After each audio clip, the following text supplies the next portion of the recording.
seemed to be a hot topic as well amongst people who've submitted questions. Lisa from Rockhampton has asked, please advise on when you expect the vaccine will be commercially available and whether it can be purchased directly or whether it can only be administered by a vet.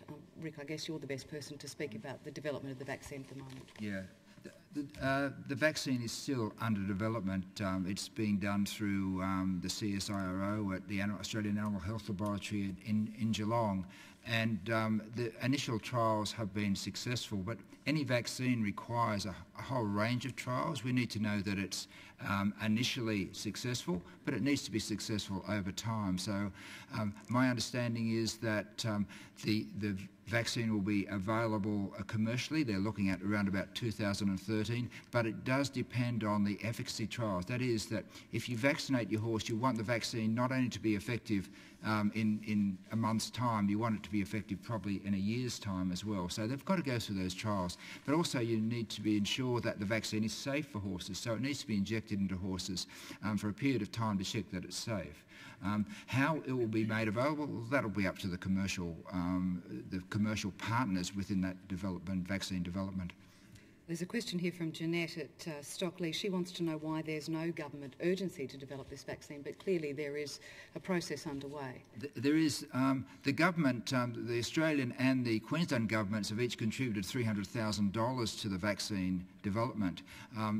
There's no way that our increasing funds at this stage will increase the development because of the efficacy trials and because of the safety trials that need to go with it. But what we are looking at doing is putting money into actually being able to differentiate a vaccinated animal from an infected animal.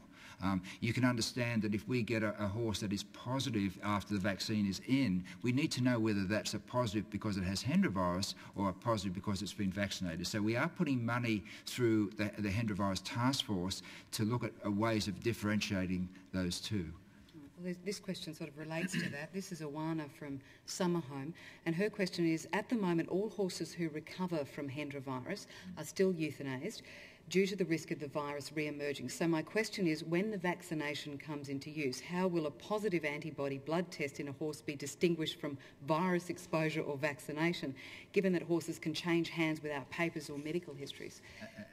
It's part of the vaccination itself, so the laboratories that test for that are able to distinguish between a vaccinated animal and an infected animal. It's quite a common way to do it, and that will be done within the vaccine itself.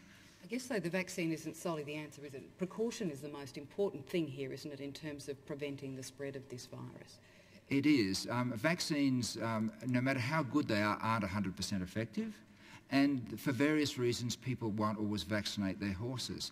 And so a vaccine is a last minute. If a vaccine only works after an animal has been exposed to infection. And so it's like going in there with a bulletproof vest and say, shoot at me, I'll be okay.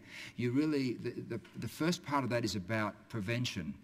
And so that is, if you don't get access to the virus, then that's your safest approach. So even when there's a vaccine available, we would still advise that you maintain your separation between horses and flying foxes and call your vet when the horse is sick, and those same messages will come through. Sure, your risk will be decreased, but they won't be 100% eliminated.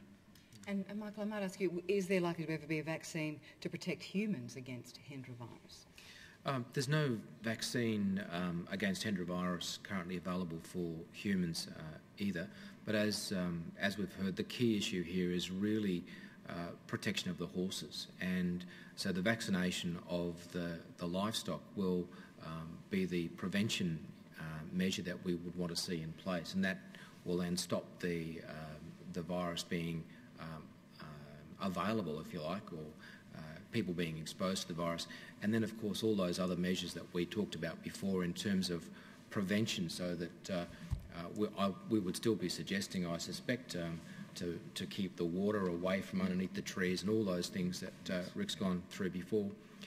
In terms of the human population, if there is any risk of exposure, it's always very important to take what you might call a standard common sense approaches to the management of any exposure. So If you have got any wounds or scratches, to keep them covered when you're working with animals, to make sure that before you eat, smoke, although we discourage smoking, Yes. but before you eat, smoke, or touch your eyes, mouth, nose, to wash your hands. And again, soap and detergent products are very effective, not only against this particular virus but against other potential infective agents.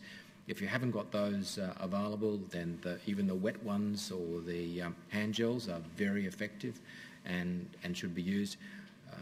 I think also, and this is perhaps reflecting a little bit on my family history, we always used to make a big thing of cuddling our horses, and I suspect I can probably recall being one of those kids who kissed the horse on the muzzle. So I'll probably get into trouble for that. But those sorts of behaviours, I think, are going to be very important as we go forward. Even if when there is a vaccine, it's going to be important to make sure that we encourage children to wash their hands when they've been near the horses, and to, if you like, discourage, especially if you've got sick horses, close contact between the horses and the children.